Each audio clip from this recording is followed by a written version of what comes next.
Olá, eu sou Carla da Fonte, que bom que você está aqui. Esse é o segundo vídeo de uma playlist onde eu estou compartilhando pesquisa, reflexão e propondo uma, um caminho de cura identitária, né? Eu começo meu vídeo com a minha autodescrição. Então, eu sou uma mulher que já passou dos 50, eu estou vestindo uma blusa de malha bege, eu estou usando duas joias de devoção, joia de orixá, uma de miçangas roxas e pedrinhas de cristal, roxa também, e a outra de miçangas azuis e corais vermelhos.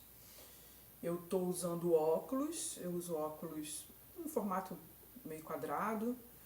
Eu tenho um cabelo que nem é crespo, nem é liso, nem, enfim, é um cabelo castanho. Na verdade, tingido, né? Eu passo rena, porque os brancos já chegaram. E a minha pele também nem é branca, nem é preta, nem é vermelha, nem é amarela, é uma pele humana clara, né?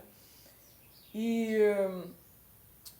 hoje eu vou trazer aqui esse vídeo, né? Porque eu tô aqui nas redes sociais, gente, porque eu acredito que nós estamos vivendo um momento único da nossa geração para entender esse mundo, né? Essa sociedade, o que nos traz aqui, de onde a gente veio, para onde a gente vai. E aqui do meu lado, ainda voltando para minha autodescrição, eu tenho uma maquininha, uma tela, né? Que eu trago aqui também para essa conversa, porque é uma tela de fazer doido, é uma tela perigosíssima, né?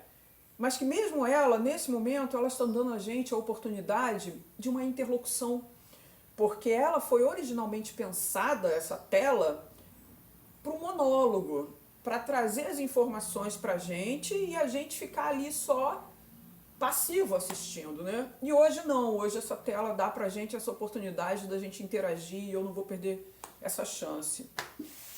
E então a questão da identidade, ela ocupa um local central nos debates, nos conflitos, nas disputas que estão ameaçando, né? Que ameaçam historicamente, né, a nossa paz e hoje, mais do que nunca, a própria sobrevivência, né, humana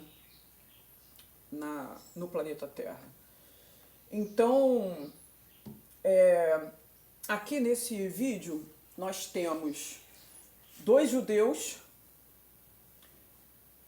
sendo que esse aqui é um judeu sionista, ou seja, ele defende a supremacia judaica, né, do povo judeu no território que hoje se entende como sendo o território da Palestina. E já esse aqui é um estudioso, um historiador, um pesquisador, um judeu cientista, né? Esse aqui é um judeu religioso e esse aqui é um judeu cientista. E ele questiona ele acusa, né, frontalmente a Israel de genocídio do povo palestino. E eu trago esse tema aqui já no meu segundo vídeo, né? Eu sugiro que vocês assistam o primeiro vídeo, porque no primeiro vídeo eu falo da nossa questão do atual, do que está acontecendo hoje em relação à crise identitária aqui entre nós, né? E nesse segundo vídeo eu trago lá a origem, né? Um fio de meada que eu trago, né? E como eu sou o elemento central dessa minha pesquisa, né? A linha mestra da minha pesquisa é a minha própria identidade, é entender quem eu sou, é uma questão de cura, de saúde minha. Então no primeiro vídeo eu trago uma linha de sabedoria, uma linha histórica, que me chega da minha ancestralidade, que me chega de África. E hoje eu trago aqui uma mistura, digamos assim, de uma ancestralidade que impacta diretamente a minha composição, a composição do meu ser, da minha identidade, embora eu espero poder compartilhar aqui com vocês, na minha genealogia, até onde eu pude pesquisar, nenhum antepassado meu participa dessa história em origem. Nenhum antepassado meu tem essa origem aqui. E, no entanto, forjadamente, essa origem histórica é ela que se impõe no lado da minha genealogia que me chega da Europa, né? E então, ainda assim, ela se impõe. Então, eu identifico nesse conflito aqui a origem do que nos traz até aqui, nos dias de hoje. Porém, eu ainda vou fazer mais um vídeo mostrando que, embora essa origem me impacte a nós aqui, e é determinante na Constituição, no entendimento da nossa identidade, a gente ainda pode ir mais fundo. Eu vou dar o play aqui para a gente pegar esse trechinho, para a gente entender como que a questão da identidade ela é central no momento histórico que a gente vive, né, no que a gente chama de civilização. Em nome dessa cobertura religiosa, dessa fantasia religiosa de que ali se trata da terra prometida e de que os judeus são um povo eleito, conduzidos a essa terra prometida, em nome desta fantasia é que se operou a colonização, se operou a expulsão do povo palestino, se operou a desapropriação das terras e das casas do povo palestino. É em nome dessa fantasia religiosa que se mata, se comete genocídio, porque também eram religiosos outros regimes genocidas. O nazismo era religioso, o fascismo era religioso, e isso se repete agora com o regime sionista. Rabino, 3 minutos. Bom, isso que você chama de fantasia religiosa é a nossa identidade. É a minha identidade. Ela não é a sua. E me dói ouvir dizer que a Torá é uma fantasia religiosa numa época em que se fala tanto de respeito à crença, à identidade. A Torá não é uma fantasia religiosa. Esse é o ponto. Esse é o ponto. Hoje eu vou falar especificamente desse ponto. Aqui nós temos uma identidade de um indivíduo, mas também de um povo e também de um Estado, veja bem.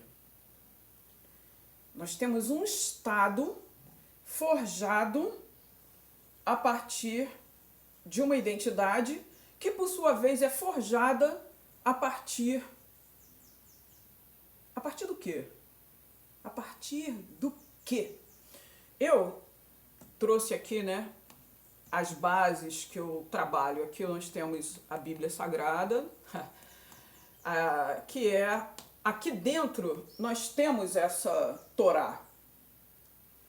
Dentro aqui da Bíblia, empoeirada, nós temos a Torá. Então foi baseado no que está escrito nessas páginas aqui, há algo em torno, vamos colocar 2.000 anos? Não, 2.000 anos é pouco, né? Vamos colocar 4, vamos botar o dobro. Baseado no que está escrito aqui há 4.000 anos, hoje nós estamos lidando com as consequências dessa identidade.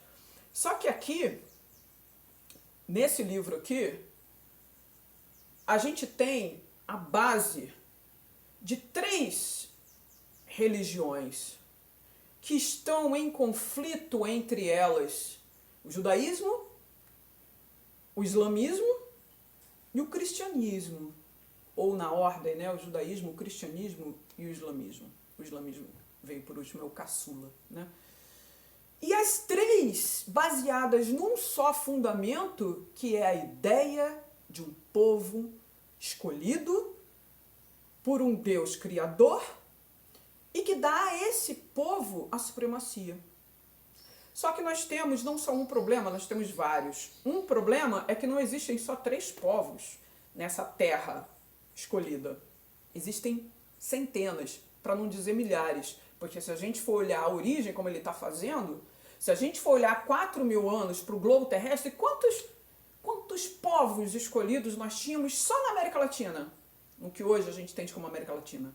Então olha só a proporção, a consequência, o impacto de uma escrita que surge há 4.000 anos, de uma história que nos remete a pelo menos 10.000 anos.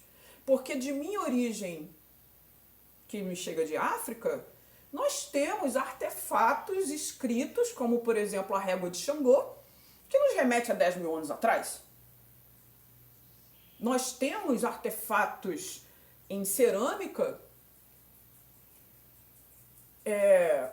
no Oriente Médio, enfim, me faltou aqui a localização, mas que também traz registros matemáticos de 10.000 anos atrás. Então, uma história que chega cortando uma linha evolutiva, digamos assim, uma linha de continuidade. Ela chega cortando, chamando para si uma supremacia e começa a construir toda uma identidade a partir daí. E como esse fundamento, como diz o Brennan, e eu tomo para mim as palavras do judeu historiador, é uma fantasia. Se não foi uma fantasia na origem, se lá 4.000 anos atrás existiam fundamentos que existiam fenômenos, acontecimentos que davam fundamento para o que foi escrito, hoje não se sustenta. Se há 4.000 anos atrás o povo que se entendeu escolhido construiu essa ideia a partir de um contexto local e que fez sentido, hoje é a fé cega e a faca amolada. E a outra questão que eu chamo a atenção, né? Eu estou chamando a atenção para uma questão de identidade. Estou chamando a atenção para uma identidade que foi forjada a partir de um escrito que não se sustenta. E agora eu vou falar de uma terceira situação, que essa para mim é a fundamental. Inquestionavelmente, o povo judeu é irmão do povo cristão, que é irmão do povo islâmico. É uma guerra de extermínio, como a gente está vendo aqui, uma guerra de extermínio, de um irmão exterminando um outro. É disso que se trata. E aí eu pergunto para vocês,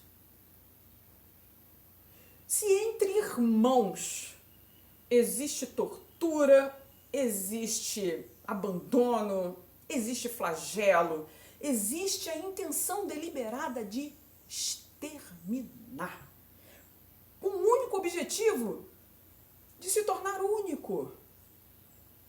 Imagina para o resto todo da humanidade, ou quase todo, não vou dizer todo, é muita coisa, para a enorme quantidade de humanos que desenvolveram a própria identidade, como é o meu caso hoje, entendendo diverso. Entendendo que não existe uma só origem. Entendendo que existem várias. Entendendo que não existe só um Deus. Entendendo que existem vários. E entendendo que esse poder único de criação, ele é verdadeiramente único. Ou seja, ele criou tudo. Absolutamente tudo. Tudo o que nós, na nossa ignorância, entendemos como bom e entendemos como mal. Tudo veio de uma única origem. E essa origem aqui, essa aqui, e quando eu falo essa aqui, eu estou falando das três, embora o Alcorão seja um tanto quanto diferenciado. Mas a origem está aqui, que é essa.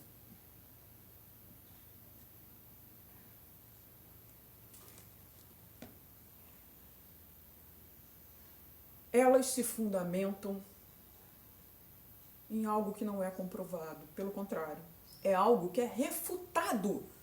Hoje mais do que nunca, mas sempre foi refutado, gente. É refutado. É mentira a ideia de um povo escolhido. Simples assim. Essa identidade, ela é enganosa. Ela é enganosa. Totalmente enganosa. Então ela vai sempre levar ao engano. Agora, eu fecho aqui esse vídeo, que eu espero que seja rápido, porque eu tenho que sair para ir trabalhar. Inclusive, eu aproveito para pedir para vocês que chegaram até aqui, né, para curtir, se acham essas reflexões necessárias, compartilhe com quem vai se interessar por essas reflexões, porque esse é o momento. Esse é o momento que a gente está tendo condição de olhar para o que de fato acontece. E eu vou terminar com uma perspectiva positiva para nós aqui, tá? Por quê? Uma identidade que é construída numa história que não se sustenta é uma identidade que não se sustenta. É uma identidade que está em crise, em conflito, é uma identidade frágil. E você chamar de identidade e dar simetria conceitual comparando uma identidade que se fundamenta numa religião, que se fundamenta numa ideia, numa ideologia sagrada. Ok. Porque foi escrita numa pedra. Ok. Porque está protegida pelo tempo, né? São 2, 3, 5 mil anos de história. Então o tempo sacralizou essa ideia. Uma identidade que está forjada por uma religião e que é forjada por uma ideia, ela é frágil, ela está em conflito com ela mesma e ela só pode gerar conflito dentro dela. E é disso que nós estamos falando aqui. É de um conflito entre irmãos. E se entre irmãos, veja bem, se está ruim enquanto eles estão brigando entre eles, os irmãos estão brigando entre eles, se está ruim, os momentos na história em que um deles, seja o judeu, como a gente está vendo agora, seja o cristão, como a nossa história está repleta, sejam os muçulmanos, que lá no Oriente Médio a gente encontra também, como é a expansão religiosa desse povo, quando eles se fortalecem, quando eles conseguem a supremacia entre eles, o mundo que se cuide. O mundo inteiro se coloca em risco, porque foi o que nós vimos quando os cristãos dominaram os judeus, dominaram os muçulmanos. Na verdade, dividiram o mundo, né? Entre o Oriente, que a Rússia simboliza, né? E o Ocidente. Bem lembrado, viu? A Rússia, que é a arqui-inimiga dos cristãos, né, representados pelos Estados Unidos, são cristãos também. Então você veja, dentro do próprio cristianismo, você tem inimigos, guerra do bem contra o mal. Quem é o bem, quem é o mal? É o cristão norte-americano ou é o cristão russo?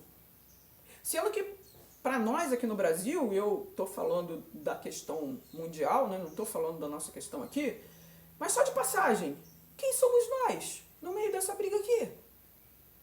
O que é Deus por nós? Esse Deus aí. O que esse Deus aí quer de nós? Que viemos de África, que somos nascidos em Abiyala. O que esse Deus quer de nós? Então, assim, momento determinante, principalmente para nós aqui, nessa terra que se chama Brasil. Momento determinante. Eu estou trazendo reflexões para a gente caminhar, alinhar o caminho e conseguir caminhar, retomar a nossa caminhada. Porque se a gente for seguir esse caminho aí, já viu para onde a gente vai, né? Cada vez mais em direção à mentira, à ilusão. Eu vou fechar com uma boa perspectiva, que é a seguinte.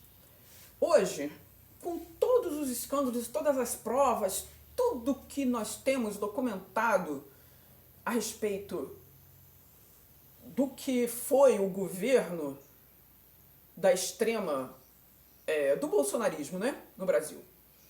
Ainda assim, nós temos algo em torno de 30% da população alinhada com esses pensamentos, que se colocam, que seguem, né, que veem sentido em seguir como sendo concreto essa ideologia.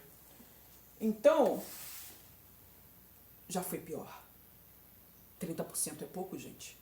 Hoje nós somos maioria. Nós que entendemos que não dá mais para seguir, né, a mentira. Nós que entendemos que não dá mais para cair nessa história de guerra do bem contra o mal. Não é assim. Nós somos hoje maioria. Então eu estou realmente animada, eu acho que nós estamos vivendo um momento maravilhoso para quem quer olhar, ver e enxergar, para quem quer se unir, percebe?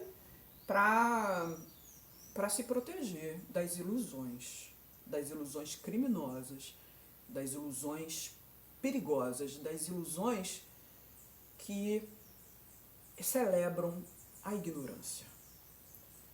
Assistam, por favor, a íntegra desse vídeo, ele é magistral, tá tudo dito, só cai quem quer. E eu boto fé, viu? Agradeço a minha ancestralidade, agradeço meus guias, meus orixás, por estar até aqui. Sou grata. Conto com vocês.